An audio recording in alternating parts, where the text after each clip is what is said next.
الحمدللہ رب العالمین والصلاة والسلام علی محمد الامین اعوذ باللہ من الشیطان الرجیم بسم اللہ الرحمن الرحیم۔ خواتین و حضرات، سورہ نساء کی آیت 160 سے ہم درس کی ابتدا کر رہے ہیں۔ یہ سوالات ہیں، میں اس سے پہلے بھی عرض کر چکا ہوں، جن پر قرآن مجید تبصرہ کر رہا ہے اور ان کا جواب دے رہا ہے۔ سورہ آیت 126 پر اپنے مضمون کے لحاظ سے ختم ہو گئی تھی۔ ایک سوال کمزور مسلمانوں کی طرف سے ہوا، اس کا جواب دیا گیا۔ ایک سوال منافقین کی طرف سے ہوا تھا، اس کا جواب دیا گیا۔ اور پھر ایک انتہائی غیر معقول مطالبہ سوال کی صورت میں سامنے آیا اہل کتاب کی طرف سے، اس پر تبصرہ جاری ہے۔ اس کا کچھ حصہ پیچھے گزر چکا ہے۔ اس میں جو آخری آیت زیر بحث تھی، جس میں یہ بتایا گیا تھا کہ ان اہل کتاب میں سے ہر ایک اپنی موت سے پہلے اسی قرآن پر یقین کر لے گا اور قیامت کے دن یہ ان پر گواہ ہوگا۔ بالعموم چونکہ سیدنا مسیح کے ذکر کے فوراً بعد یہ آیت آ گئی ہے تو لوگ اس کو سیدنا مسیح سے متعلق سمجھتے ہیں۔ یہ کلام کے اندر جو معترضہ جملے آ گئے تھے ان کو نہ سمجھنے کی وجہ سے ہوا ہے۔ اصل میں جو چیز شروع میں تھی وہ یہ تھی کہ یہ آپ سے، رسول اللہ صلی اللہ علیہ وسلم کو مخاطب کر کے کہا تھا، آپ سے مطالبہ کر رہے ہیں کہ آپ آسمان سے ایک کتاب اترتی ہوئی لائیے۔ اس کا جواب دیا ہے۔ تو اس وجہ سے اگر آپ اس سارے کلام کو دیکھیں گے اور درمیان میں جو جوش غضب کے جملے ہیں ان کو نکال کے الگ کر دیں گے تو یہ اس کے اوپر گویا تبصرہ ہے کہ اس کی پرواہ نہ کریں۔ یہ کسی کتاب کا، اگر آسمان سے اتری ہوئی کتاب کا مطالبہ کر رہے ہیں تو کرتے رہیں، یہ دیکھیں گے آپ کہ ان میں سے ہر ایک اپنی موت سے پہلے اس حقیقت کو تسلیم کر لے گا، جان لے گا اس بات کو کہ یہ اللہ کی کتاب ہے، اور یہ اللہ کی کتاب ہے کہ جو اللہ کی طرف سے نازل ہوئی ہے۔ یہ اقرار کریں نہ کریں اس سے کوئی فرق واقع نہیں ہوتا۔ وہی سلسلہ درمیان میں یہ بات کر کے پھر چل پڑا، فَبِظُلْمٍ مِّنَ الَّذِينَ هَادُوا، فرمایا پھر ان یہودیوں کے ظلم ہی کی وجہ سے ہم نے حرمنا علیہم طیبات، ہم نے ان پر ایسی پاکیزہ چیزیں حرام کر دیں، احلت لہم، جو ان کے لیے حلال تھی۔ یعنی یہ ایسی سرکش قوم رہی ہے۔ سورہ انعام کی آیت 146 سے معلوم ہوتا ہے کہ ان کی سرکشی کی وجہ سے ان پر وہ تمام جانور حرام کر دیے گئے جن کے ناخن ہوتے ہیں۔ گائے اور بکری کی چربی ان پر حرام کر دی گئی۔ اس طرح سے اور بھی بعض چیزوں میں سختی ہو گئی ان کے ساتھ۔ یہ قرآن نے مثال دے کے بتایا ہے کہ وہ کیا وجہ ہوتی تھی کہ اللہ تعالیٰ اپنی شریعت میں کچھ زائد پابندیاں عائد کر کے ان کو سزا دیتے تھے۔ وہ مثال سورہ بقرہ میں زیر بحث آ چکی ہے۔ ان کو کہا گیا کہ قصابہ کے لیے گائے ذبح کرو، یعنی ایک عام سی بات تھی، کوئی سی گائے ذبح کرتے تھے، قربانی دینا تھی اور قربانی دے کے قسمیں کھانی تھی۔ تو بجائے اس کے کہ یہ جاتے اور کوئی سی گائے ذبح کر دیتے، انہوں نے گریز اور فرار کے راستے اختیار کیے، اور نتیجہ یہ نکلا کہ حکم انتہائی سخت ہو گیا۔ یعنی ایک ایسی گائے پر انگلی رکھ دی گئی کہ جس کو میسر کرنا آسان نہیں تھا۔ تو اسی طریقے سے جب یہ طرح طرح کے ہیلے تراشتے تو اللہ تعالیٰ کی طرف سے بعض سختیاں ان پر ہوتی ہیں۔ یہ اس کا حوالہ دیا ہے کہ فَبِظُلْمٍ مِّنَ الَّذِينَ هَادُوا، یہ ان کا ظلم تھا جس کی وجہ سے، یعنی ہماری شریعت میں ایسی کوئی بات نہیں تھی، یہ ان کا ظلم تھا کہ جس کے نتیجے میں اللہ پاکیزہ چیزوں کو کبھی حرام نہیں کرتے، لیکن ان کے لیے وہ بھی حرام کر دی گئی جو ان کے لیے اصل میں حلال تھیں، احلت لہم وَبِصَدِّهِمْ عَن سَبِيلِ اللَّهِ كَثِيرًا، اور اس وجہ سے کہ یہ اللہ کی راہ سے بہت روکتے رہے ہیں، وَأَخْذِهِمُ الرِّبَا، اور یہ سود کھاتے رہے ہیں، وَقَدْ نُهُوا عَنْهُ، درا حال ہے کہ آج مسلمانوں کو نہیں، ان کو بھی اس سے روکا گیا تھا، وَأَكْلِهِمْ أَمْوَالَ النَّاسِ بِالْبَاطِلِ، اور یہ لوگوں کے مال باطل طریقوں سے کھاتے رہے ہیں، یعنی ان کے جرائم گنوائے جا رہے ہیں۔ اور یہ بھی انہی کے منکرین ہیں، منہم وَآتَدْنَا لِلْكَافِرِينَ مِنْهُمْ عَذَابًا أَلِيمًا، اور یہ انہی کے منکرین ہیں جن کے لیے ہم نے دردناک عذاب تیار کر رکھا ہے۔ یعنی یہ ان کے جرائم ہیں، یہ اس سطح پر پہنچے ہوئے ہیں، اور یہ اس مقام پر آ چکے ہوئے ہیں کہ باوصف اس کے کہ ایمان والے کہلاتے ہیں، اہل کتاب کہلاتے ہیں، لیکن کفر کے مقام پر پہنچے ہوئے ہیں، دل سے ایمان کی حقیقت سے محروم ہو چکے ہیں۔ تو نتیجے کے طور پر ان کے لیے بھی وہی عذاب، وہی دردناک عذاب تیار ہے جو اللہ تعالیٰ سری منکرین کے لیے تیار کیے ہوئے ہیں۔ تو اس کا حوالہ دے کر یہ بتایا کہ یہ جرائم ہیں ان کے، اللہ کی شریعت کے معاملے میں ہیلہ تراشیاں کیں، اس میں ظلم کے راستے نکالے، اللہ کی راہ سے لوگوں کو روکا، سود کھایا، اور اس کے باوجود کہ اس معاملے میں کوئی ابہام نہیں تھا، لوگوں کے مال باطل طریقوں سے کھاتے رہے۔ باطل طریقے یعنی وہ طریقے جو عدل کے خلاف ہیں، انصاف کے خلاف ہیں، معروف کے خلاف ہیں، دیانت کے خلاف ہیں، لین دین اور معاملات کی بنیاد حقیقی رضامندی پر جن پہ نہیں ہوتی، اور جس میں دوسرے کے مفادات کو نقصان پہنچایا جاتا ہے، اپنی مفادات کو پیش نظر رکھا جاتا ہے، ضرر غرر ہدف جن چیزوں میں بنایا جاتا ہے چیزوں کو، وہ ساری چیزیں جو ہیں وہ اس کے اندر آ گئی ہیں۔ چنانچہ چوری، غبن، کم تولنا، ملاوٹ کرنا، اس نوعیت کے جتنے معاملات ہیں جو ہمارے معاشرے میں ہم مسلمانوں میں عوام دیکھ رہے ہیں، یہ سب ان کا ذکر ہے۔ لوگوں کا مال باطل طریقے سے کھانا، یہ نہایت جامع تعبیر ہے ان سب معاملات کی جن میں ہم معیشت میں اللہ تعالیٰ کے احکام اور بنیادی اخلاقی اصولوں کی خلاف ورزی کرتے ہیں۔ اگر کسی کا مال ہڑپ کیا جا رہا ہے، کسی یتیم کا مال کھانے کے لیے مختلف طریقے اختیار کیے جا رہے ہیں، دھوکہ دے کے کسی کو کچھ چیز بیچی جا رہی ہے، عیب بتائے بغیر کسی چیز کو فروخت کیا جا رہا ہے، بازار میں بیٹھ کر قسمیں کھا کے جھوٹ بولا جا رہا ہے، اگر ملاوٹ کی جا رہی ہے، اگر لوگوں کو کم تول کے دیا جا رہا ہے، تو یہ اصل میں اکل الاموال بالباطل ہے، باطل طریقے سے لوگوں کا مال کھانا ہے۔ تو فرمایا یہ سارے اخلاقی جرائم ان کے اندر عام ہو چکے ہوئے تھے، اور اس کا جو نتیجہ ہے وہ یہ ہے کہ پھر یہ اس مقام پر پہنچ گئے کہ یہ انہی کے منکرین ہیں جن کے لیے ہم نے دردناک عذاب تیار کر رکھا ہے۔ قرآن مجید کا عام طریقہ ہے وہ یہی ہے کہ جب وہ اس مقام پر پہنچ جاتا ہے تو پھر ان لوگوں کا ذکر بھی ضرور کرتا ہے کہ جو ان کے اندر صالحین ہیں۔ فرمایا لیکن الراسخون فی العلم منہم، ان میں سے البتہ جو علم میں پختہ ہیں، اس سے مراد یہود کے وہ علماء ہیں جو دین کے علم میں راسخ، عقیدے اور عمل میں پختہ، اور اخلاق اور کردار کے ہر پہلو سے زیادہ مستقیم پر استوار تھے۔ یعنی ایسا نہیں ہوتا کہ صالحین قوم سے بالکل ہی ختم ہو جائے، تو ان کا اب ذکر کیا ہے کہ ان کے اندر سے وہ لوگ البتہ کہ جو علم میں رسوخ رکھتے ہیں۔ چاہے اس سے پہلے کہ اس آیت کو ہم سمجھیں، یہ بھی دیکھ لیجئے کہ پیچھے جتنے جرائم کی طویل فہرست آئی ہے، اس طویل فہرست کو تو سنا دیا گیا ہے، لیکن اس کو سنانے سے مدعا کیا ہے؟ جرائم کی فہرست کے اندر ایک معترضہ جملہ آ گیا تھا، وہ ختم ہوا، اس کے ختم ہونے کے بعد پھر جرائم کے بیان کا سلسلہ شروع ہو گیا، پھر ایک اور طویل جملہ معترضہ آ گیا، اس کے بند ہوتے ہی پھر فہرست جرائم آ گئی۔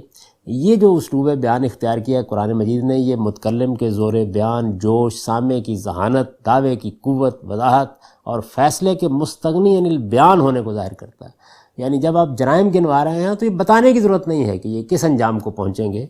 تو یہ وہ چیز ہے کہ جو عام طور پر جو خطیبانہ کلام ہوتا ہے اس میں بعض اوقات بہت نمایاں ہوتی ہے، اور ایک صاحب ذوق سامع اس کا اندازہ کر لیتا ہے۔ تو اصل میں جو بات ہے وہ یہ ہے کہ یہ جرائم ہے، یہ ان کا ظلم ہے، یہ ان کی حماقتیں ہیں، یہ خدا کے ساتھ ان کی حیلہ پردازیاں ہیں، جس کے نتیجے میں خدا نے ان پر لعنت کی ہوئی ہے۔ اس لیے کوئی تعجب نہ کرو کہ آئیے مطالبہ کر رہے ہیں کہ ہمیں آسمان سے اترتی ہوئی کتاب لا کے دکھائیے، اسی قرآن کو مانیں گے، آپ بے پرواہ رہیں ان سے، لیکن یہ ایسے ہی ظالم ہے۔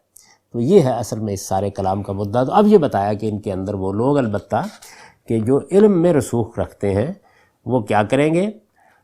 والمومنون یؤمنون بما انزل الیک، یعنی وہ بھی جو علم میں رسوخ رکھتے ہیں اور وہ بھی جو ایمان والے ہیں۔ یعنی ایک تو وہ ہیں کہ جو علماء ہیں یہود کے، اور دوسرے وہ عام لوگ کہ علماء تو نہیں ہیں لیکن اپنی سلامتی طبع اور پاکیزگی سیرت و کردار کے باعث اپنے علم کی حد تک تورات کی ہدایت پر قائم ہیں، اور اس لحاظ سے گویا سچے اہل ایمان ہیں۔ اس سے پہلے سورہ آل عمران میں بھی یہ یاد ہوگا کہ اس گروہ کا ذکر آیت 113 کے تحت گزر چکا ہے، یہ اسی کا حوالہ دیا ہے کہ ان کے اندر وہ لوگ البتہ کہ جو علم میں رسوخ رکھتے ہیں، یعنی ان کے علماء میں پختہ سیرت و کردار اور پختہ علم کے لوگ ہیں، ان کے عام مومنین یؤمنون بما انزل الیک، وہ جو کچھ آپ پر نازل کیا گیا اس پر ایمان لائیں گے، وما انزل من قبلک، اور جو آپ سے پہلے اتارا گیا ہے وہ اس پر بھی ایمان لائیں گے، وہ مان رہے ہیں اس کو، ان کے ہاں کوئی تردد نہیں ہے، انہوں نے قبول کر لیا اس بات کو۔ یعنی جن علماء میں دین کا صحیح رسوخ تھا، سچا علم تھا، وہ بھی، اور وہ بھی کہ جو عام لوگ تھے، ایمان والے تھے، تورات کے معاملے میں صالح تھے، سچی بات کو ماننے کے لیے تیار تھے، فرمایا وہ مان رہے ہیں، ان کے بارے میں کوئی تردد نہیں ہے۔ والمقیمین الصلاۃ، اور خاص کر ان کے اندر نماز کا اہتمام کرنے والے، خاص کر، یعنی اس میں جو اسلوب اختیار کیا ہے تو اس میں یہ طریقہ اختیار کیا ہے کہ اعراب میں کچھ تبدیلی کر دی ہے۔ یہ جب ہوتی ہے تو اس کا مطلب یہ ہوتا ہے کہ خاص کر کا مضمون الفاظ میں، الفاظ کے اندر نہیں بولے گئے یہ الفاظ خاص کر کے، لیکن وہ خود بخود ادا ہو گیا ہے۔ خاص کر نماز کا اہتمام کرنے والے، والموتون الزکوٰۃ، اور زکوٰۃ دینے والے، والمؤمنون باللہ والیوم الآخر، اور اللہ پر اور قیامت کے دن پر ایمان رکھنے والے، یعنی ان کے اندر وہ لوگ جو ہیں وہ مان رہے ہیں، وہ کہ جو نماز کا اہتمام کرتے تھے۔ تو معلوم ہوا کہ جو یہود کے دین میں ہدایت دی گئی تھی وہ اللہ کی ہدایت تھی، اس میں نماز تھی، اس میں زکوٰۃ تھا، اس میں قیامت پر ایمان تھا، اللہ پر ایمان تھا۔ تو جو پہلے ان سب چیزوں کو خلوص نیت کے ساتھ مان رہے تھے، اخلاص کے ساتھ دین پر عمل کر رہے تھے، فرمایا وہ اس کو بھی مان رہے ہیں۔ اور یہ وہ لوگ ہیں، فرمایا کہ اولئک سنؤتیہم اجرا عظیما، یہی وہ لوگ ہیں جنہیں ہم عنقریب اجر عظیم عطا فرمائیں گے۔ فرمایا کہ یہ لوگ ہیں کہ جو ان کے اندر فی الواقع ماننے والے لوگ ہیں، اور ان کو کوئی تردد پیش نہیں آئے گا، یہ اس طرح کے مطالبات نہیں کریں گے، ان کی پرواہ نہ کرو۔ یہ لوگ اب ضد اور ہٹ درمی پر اترے ہوئے ہیں، ان کو ان کے حال پر چھوڑیں، آپ اپنی نگاہ ان لوگوں کی طرف کریں، انہی کے اندر موجود ہیں، علماء میں بھی ہیں اور عام لوگوں میں بھی ہیں۔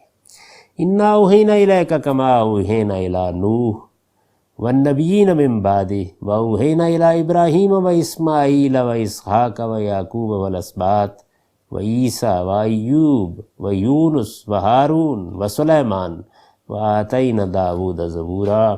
فرمایا ان کی پرواہ نہ کرو اے پیغمبر، ہم نے تمہاری طرف اسی طرح وحی کی ہے جس طرح نوح پر اور اس کے بعد آنے والے پیغمبروں پر کی تھی۔ ہم نے ابراہیم، اسماعیل، اسحاق، یعقوب کی اولاد عیسیٰ، ایوب، یونس، ہارون، سلیمان کی طرف بھی وحی کی، اور داؤد کو ہم نے زبور عطا فرمائی تھی۔ زبور کا جو لفظ ہے اس آیت میں جس طریقے سے آیا ہے، اس سے یہ معلوم ہوتا ہے کہ الہامی کتابوں میں اس کو ایک خاص اہمیت حاصل ہے۔ وہ اگر آپ زبور کو پڑھیں تو اندازہ ہوتا ہے کہ وہ اصل میں مناجاتیں ہیں، یعنی اللہ تعالیٰ کے حضور میں بندے کو کس جگہ کھڑا ہونا چاہیے۔ مناجاتیں خواہ زبور کی ہوں یا دعائیں یا مناجاتیں جو رسالت مآب صلی اللہ علیہ وسلم سے ہم کو ملی ہیں، دونوں کو پڑھنے سے معلوم ہوتا ہے کہ خدا کی سچی معرفت کس طریقے سے الفاظ کی صورت اختیار کرتی ہے۔ یعنی ایک بندہ مومن کے اندر جب ایمان راسخ ہوتا ہے، اس کے دل میں اترتا ہے، اس کو اللہ کی سچی معرفت حاصل ہوتی ہے، خدا سے اس کا ایک براہ راست تعلق پیدا ہوتا ہے، اپنی عاجزی کا احساس اس کے اندر ہوتا ہے، وہ بندگی کو ٹھیک طرح سے دریافت کر لیتا ہے کہ وہ کیا چیز ہے، خدا کی عظمت کا اعتراف کرتا ہے، اپنے پورے وجود سے اس کے سامنے جھکتا ہے، وہ کیسے عرضداشت کرتا ہے، کیسے اس بات کا اعتراف کرتا ہے۔ جیسے رسالت مآب صلی اللہ علیہ وسلم کی دعائیں ہیں کہ انا عبدک ابن عبدک، میں بندہ ہوں، تیرے بندے کا بیٹا ہوں، ابن امتک، تیری بندی کا بیٹا ہوں۔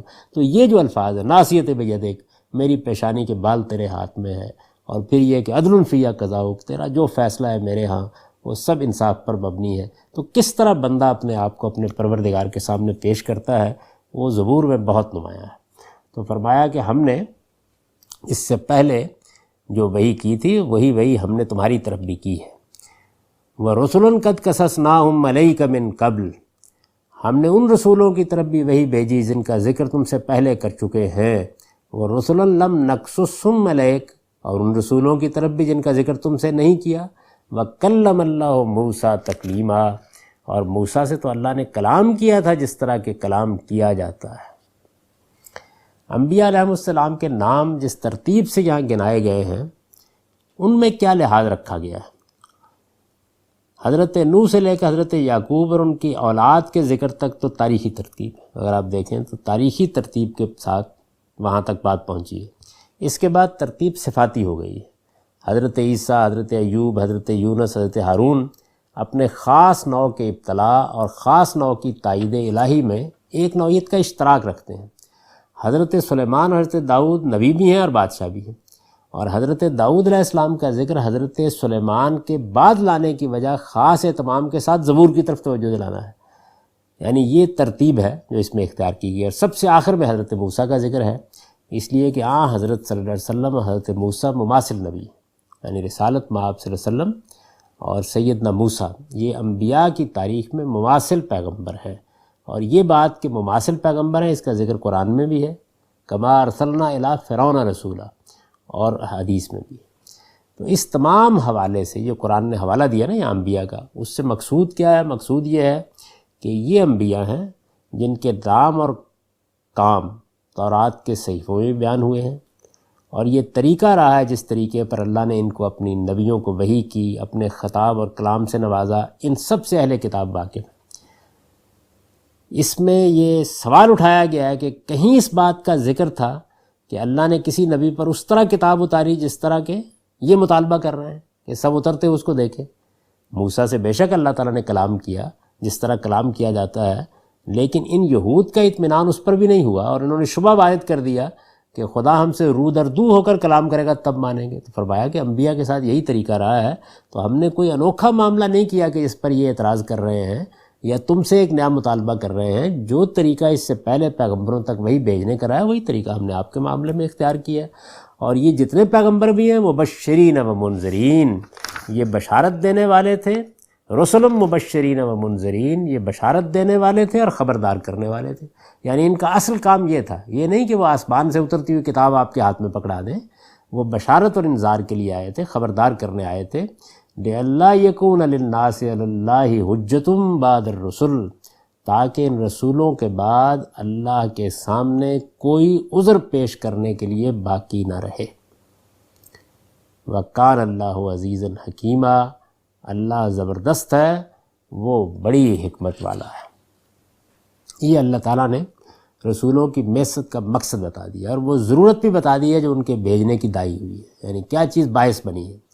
تو ارشاد فرمایا ہے کہ وہ انذار اور بشارت کے لیے آتے ہیں، یعنی تاکہ لوگوں کو غفلت سے بیدار کریں، اور ان کو بھیجنے کی ضرورت یہ ہوتی ہے کہ علم و عقل کی شہادت تو، علم و عقل کی گواہی تو موجود ہی ہے، اس کے بعد ایک دوسری گواہی پیش کر دی جائے جو حق کو اس درجے واضح کر دے کہ کسی کے پاس کوئی عذر باقی نہ رہے۔ تو اب دیکھیے کہ اسے ایک آیت کے اندر یہ بتا دیا گیا ہے کہ انبیاء کس لیے آتے ہیں۔ انسان نے اپنی اصلاح خود کرنی، علم اور عقل کی روشنی اس کو حاصل ہے، اس کو اللہ تعالیٰ نے بڑی سلیم فطرت بھی عطا فرمائی ہے، یہ اس کا کام ہے کہ وہ اپنی عقل کی روشنی میں فیصلے کرے اور اپنی اصلاح کرے، اس کے لیے اپنا نظم بنائے، اپنی تعلیم کا، اپنی تربیت کا اہتمام کرے۔ انبیاء علیہم السلام تو صرف اس لیے آتے ہیں کہ انسانوں کو خبردار کر دیں کل ان کے ساتھ معاملہ کیا ہونے والا ہے، بشارت دے دیں کہ اللہ ان کو کیا عنایتیں ہیں جن کو تیار کر کے بیٹھے ہوئے ہیں اگر وہ اپنے آپ کو جنت کے لیے اہل بنا لیتے ہیں۔ یہ حقیقت واضح کر دیں، حق کو اس درجے واضح کر دیں کہ کوئی قیامت میں کھڑا ہو کے یہ نہ کہہ سکے کہ مجھ پر بات واضح نہیں ہوئی تھی۔ تو اتمام حجت اور انذار و بشارت یہ انبیاء علیہم السلام کا کام ہے، وہ یہ کرتے ہیں۔ اس کے سوا جتنے معاملات بھی لوگ عام طور پر بیان کرتے ہیں کہ انبیاء علیہ السلام کی بعثت کا مقصد یہ ہے یا وہ ہے، قرآن مجید اس کی تائید نہیں کرتا۔ قرآن مجید ہر جگہ یہ بات کہتا ہے کہ وہ اس مقصد کے لیے آتے ہیں، حق کو آخری درجے میں واضح کر دیا جائے۔ تو انبیاء علیہ السلام کے طریقے پر جو اہل علم بھی بعد میں اللہ کے دین کی دعوت پیش کریں، ان کو بھی اصل میں یہ کام کرنا چاہیے، لوگوں کو خبردار کر دیں اور دین کی حقیقت کو واضح کر دیں، لوگوں کی اصلاح کر ڈالنا، کوئی نظام قائم کر ڈالنا، کوئی حکومت قائم کر ڈالنا، یہ ان کا کام ہی نہیں ہے۔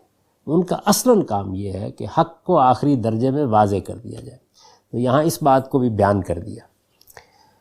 ارشاد ہوا لیکن اللہ یشہد بما انزل الیک، کہ یہ جٹلاتے ہیں تو جٹلائیں، مگر اللہ اس چیز کی گواہی دیتا ہے جو اس نے تم پر نازل کی ہے۔ اسی بیان پر تبصرہ ہو رہا ہے کہ وہ کہتے ہیں کہ آسمان سے ایک کتاب اترتی ہوئی دکھائیے، فرمایا کہ انبیاء علیہ السلام کی پوری تاریخ گواہ ہے، وہ تو کتاب اس طریقے سے ہاتھ میں نہیں پکڑا کے گئے تھے۔ پھر خاص طور پر بنی اسرائیل کے انبیاء کی پوری فہرست بیان کر دی ہے کہ یہ دیکھو جس طرح ان پر وحی آئی، جیسے ان پر کتابیں نازل ہوئیں ایسے ہی یہ کتاب نازل ہوئی ہے۔ کوئی ایسا معاملہ نہیں ہوا کہ جو یہاں قابل اعتراض ہو جائے یا کوئی ان سے ہٹ کر معاملہ ہو گیا ہے۔ سیدنا موسیٰ علیہ السلام کا خصوصی امتیاز ضرور بیان کیا ہے کہ ان پر اللہ تعالیٰ نے براہ راست کلام کیا، لیکن بہرحال انہی سے کیا، تمہارے ہاتھ میں تو نہیں پکڑا دیا یا تمہیں تو نہیں سنوا دیا۔ تو ارشاد ہوا کہ یہ اللہ تعالیٰ کا طریقہ رہا ہے، اس وجہ سے یہی طریقہ وہ ہمیشہ قائم رکھے گا۔ اور انبیاء علیہ السلام کا کام کیا ہے؟ وہ یہ ہے۔ اب اس کے بعد یہ کہا کہ یہ جٹلاتے ہیں، اس کے باوجود جٹلاتے ہیں تو ان کو ان کے حال پر چھوڑیں، اللہ اس چیز کی گواہی دیتا ہے جو اس نے تم پر نازل کی ہے۔ انزلہ بعلم، اس نے اپنے علم کے ساتھ اسے نازل کیا ہے۔ والملائکۃ یشہدون، اور اس کے فرشتے بھی گواہی دیتے ہیں۔ وکفیٰ باللہ شہیدا، اور گواہی کے لیے تو اللہ ہی کافی ہے۔ یہ جو جملہ ہے یہ اصل میں استدراک کا جملہ ہے، لیکن اللہ یشہد بما انزل الیک، اور اوپر کی پوری آیتوں میں جو بات کہی گئی ہے اس کا نتیجہ کیا نکلتا ہے کہ بات واضح کر دی، اسی طریقے سے وحی کی، ہر چیز نمایاں ہو گئی، اس کے باوجود یہ جٹلاتے ہیں تو پھر جٹلائیں۔ تو یہ مفہوم چونکہ نکلا پڑ رہا ہے تو اسی کے اوپر ایک لیکن یا مگر آ گیا ہے، جیسے ہم بولتے ہیں کہ یہ جھٹلائیں، یہ جانیں، یہ جس طرح کرنا چاہتے ہیں کریں، اللہ گواہی دیتا ہے اس بات کی۔ مدعا کیا ہے کہ یہ بات کہ تم خدا کے پیغمبر ہو اور اللہ نے اپنے علم کے ساتھ یہ کتاب اتاری ہے اور یہ ہر لحاظ سے خالص اور بے آمیز ہے، اس میں نفس اور شیطان کے کسی وسوسے کو دخل نہیں ہے، اس کی گواہی کے لیے تنہا خدائی کافی ہے۔ یہ بات رسول اللہ صلی اللہ علیہ وسلم کی تسلی کے لیے فرمائی گئی ہے، یعنی اصلاً تو حضور کو تسلی دی گئی ہے کہ اگر یہ آپ کی بات نہیں سنتے، نہیں مانتے، جھٹلانے پر اصرار کرتے ہیں تو آپ ان کی پرواہ نہ کریں، آپ اپنا کام کریں۔ آپ کا کام کیا ہے؟ حق کو آخری درجے میں واضح کر دینا، انذار کرنا اور بشارت دینا۔ آپ اپنی ذمہ داری کو ادا کریں، ان کی پرواہ نہ کریں۔ لیکن اس کے اندر وحی کی صداقت کی ایک دلیل بھی بیان ہوئی ہے، اور یہ بالکل ایک تاریخی شہادت ہے۔ اس کا مطلب یہ ہے کہ انبیاء کی تاریخ اور ان کی وحی کی کسوٹی پر جانچ کر قرآن اور پیغمبر کا درجہ متعین کیا جا سکتا ہے۔ یہ بیان ہوا۔ اب ایک دوسرے پہلو کو بیان کیا، اور وہ یہ بیان کیا کہ پیغمبر اپنے باطن میں خدا اور فرشتوں کی شہادت اس طرح سنتا، سمجھتا اور پرکھتا ہے کہ اس کے لیے اپنی وحی کی صداقت پر کسی شبہ کی گنجائش نہیں ہوتی۔ اس طرح کی شہادت کسی غیر نبی کو نہیں حاصل ہو جاتی، اس وجہ سے کہ کسی غیر نبی کے الہام اور نبی کی وحی میں زمین آسمان کا فرق ہوتا ہے۔ ہو سکتا ہے کہ ایک شخص اپنی جس کیفیت کو الہام سمجھ رہا ہے وہ محض ایک وسوسہ نفسانی ہو، کسی شیطان نے کوئی خطور کیا ہو۔ پیغمبر پر وحی جس افق سے آتی ہے، جس زور اور قوت کے ساتھ آتی ہے، اللہ کے ملائکہ کی جس طرح اس کو تائید اور شہادت حاصل ہوتی ہے، وہ خود اس کے لیے ایک برہان قاطع بن جاتی ہے۔ یعنی پیغمبر کا معاملہ ایسا نہیں ہوتا کہ وہ کوئی ادنا درجے میں بھی شبہ میں یا شک میں مبتلا ہوتا ہے۔ وحی کی صداقت کا یہی پہلو ہے جس کی وجہ سے ساری خدائی بھی اسے جھٹلا دے، تب بھی پیغمبر کے اعتماد میں کوئی فرق نہیں آتا۔ یعنی اس کی بزم و انجمن خود اس کے اندر موجود ہوتی ہے، اور اس کو خدا اور روح القدس کی تائید حاصل ہوتی ہے۔ یہی وہ چیز ہے جس کو سورہ نجم میں قرآن نے واضح کیا، جہاں پہلی وحی کا واقعہ بیان کیا کہ پہلی مرتبہ وحی آئی، پھر دوسری مرتبہ آئی۔ دونوں مرتبہ رسول اللہ صلی اللہ علیہ وسلم نے جبریل امین کو اس طرح دیکھا، سارا افق ان سے بھرا ہوا تھا، کوئی شبہ نہیں تھا، ادنا درجے میں کوئی تردد نہیں لاحق ہوا۔ وہ ہے نا کہ ما کذب الفؤاد بارا، ادنا درجے کا کوئی تردد نہیں ہوا۔ وہ قریب آئے اور کعبہ قوسین او ادنا، دو کمانوں کے برابر فاصلہ رہ گیا، اور انہوں نے وحی کی اپنے خدا کے بندے کو، جو کہ وحی انہوں نے کرنا تھی۔ تو اس طریقے سے یہ شہادت خود پیغمبر پر واقع ہوئی ہے۔ تو اب حضور کو تسلی دی گئی کہ خدا گواہی دیتا ہے کہ آپ کے پاس حق آیا ہے، فرشتے گواہی دے رہے ہیں، آپ کو اس کی کیا پرواہ ہے، آپ اپنا کام کریں، اپنی ذمہ داری کو ادا کریں۔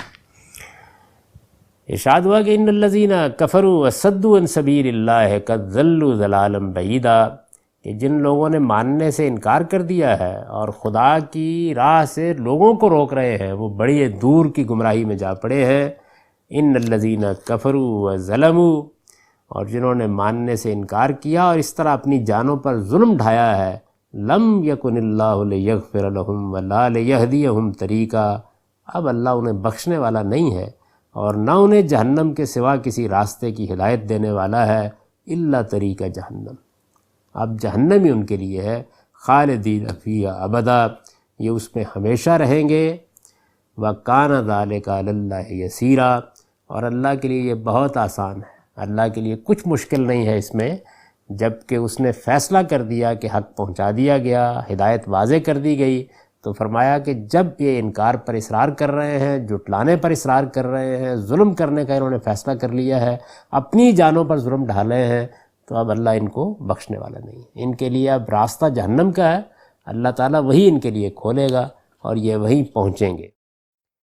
ان آیات کا سارا ترجمہ سن لیجئے۔ ارشاد فرمایا ہے، پھر ان یہودیوں ہی کے ظلم کی وجہ سے ہم نے ایسی پاکیزہ چیزیں بھی ان پر حرام کر دی تھیں جو ان کے لیے حلال تھیں، اور اس وجہ سے کہ یہ اللہ کی راہ سے بہت روکتے رہے ہیں، اور اس وجہ سے کہ سود لیتے رہے ہیں، درا حالے کہ انہیں اس سے روکا گیا تھا، اور اس وجہ سے کہ یہ لوگوں کا مال باطل طریقوں سے کھاتے رہے ہیں، اور یہ انہی کے منکرین ہیں جن کے لیے ہم نے دردناک عذاب تیار کر رکھا ہے۔ ان میں سے البتہ جو علم میں پختہ ہیں اور جو ایمان والے ہیں، وہ اس چیز کو مانتے ہیں جو تم پر اتاری گئی اور جو تم سے پہلے اتاری گئی، اور خاص کر نماز کا اہتمام کرنے والے اور زکوٰۃ دینے والے اور اللہ پر اور قیامت کے دن پر ایمان رکھنے والے ہیں۔ یہی وہ لوگ ہیں جنہیں ہم عنقریب اجر عظیم عطا فرمائیں گے۔ ان کی پرواہ نہ کرو اے پیغمبر، ہم نے تمہاری طرف اسی طرح وحی کی ہے جس طرح نوح پر اور اس کے بعد آنے والے پیغمبروں پر کی تھی۔ ہم نے ابراہیم، اسماعیل، اسحاق، یعقوب، اولاد یعقوب، عیسیٰ، ایوب، یونس، ہارون اور سلیمان کی طرف بھی وحی کی، اور داؤد کو ہم نے زبور عطا فرمائی تھی۔ ہم نے ان رسولوں کی طرف بھی وحی بھیجی جن کا ذکر تم سے پہلے کر چکے ہیں، اور ان رسولوں کی طرف بھی جن کا ذکر تم سے نہیں کیا، اور موسیٰ سے تو اللہ نے کلام کیا تھا جس طرح کلام کیا جاتا ہے۔ یہ رسول جو بشارت دینے والے اور خبردار کرنے والے بنا کر بھیجے گئے تاکہ ان رسولوں کے بعد اللہ کے سامنے کوئی عذر پیش کرنے کے لیے باقی نہ رہے۔ اللہ زبردست ہے، وہ بڑی حکمت والا ہے۔ یہ جھٹلاتے ہیں تو جھٹلائیں، مگر اللہ اس چیز کی گواہی دیتا ہے جو اس نے تم پر نازل کی ہے، اس نے اپنے علم کے ساتھ اسے نازل کیا ہے، اور اس کے فرشتے بھی گواہی دیتے ہیں، اور گواہی کے لیے تو اللہ ہی کافی ہے۔ جن لوگوں نے ماننے سے انکار کیا ہے اور اللہ کی راہ سے روکا ہے، وہ بڑی دور کی گمراہی میں جا پڑے ہیں۔ جن لوگوں نے ماننے سے انکار کیا اور اس طرح اپنی جانوں پر ظلم کیا ہے، اللہ انہیں بخشنے والا نہیں ہے، اور نہ انہیں جہنم کے سوا کسی راستے کی ہدایت دینے والا ہے۔ یہ اس میں ہمیشہ رہیں گے، اور اللہ کے لیے یہ بہت آسان ہے۔ اقول قولی ھذا واستغفر اللہ لی ولکم ولسائر